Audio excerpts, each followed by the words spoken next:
तड़के 5 बजे उठ कर बाजा हाँ सवारियां की आस में। 10 बजे तक 3-4 बुकिंग लागे 100, 90 कोई कोई 50 में।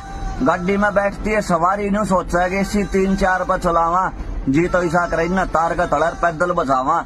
पर के करा कुछ बोल ना पाते पापी पेट का सवाल हो जाए। राज्य भर के छोरे बहन चो दरिया जिंदगी दिल और दिमाग में बवाल हो जा है। 12 बजते बजते गर्मी और भूख चेहरे पर साफ दिखने लाग जावा है।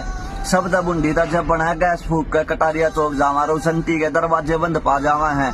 मुस्टे की डाल फिर अपने कमरे पाने की सोचा 2-4 रोटी खा कर नहीं इतने में घर बारण माथा पाड़ दे है। मकान मालिक का फोन आया था किराए खातर न्यू बता कर ने सांझ होते फिर बाज ला अपनी उससे भेड़ चाल में 10, 11, 12 बजे आने के फिर पड़ जावा है उससे बदाल में। कुल मिलाकर जिंदगी तो इस ख्याल में कटन लाग रही है। कमाई तो फालतू तो यार दोस्ता की उधार चढ़न लाग रही है।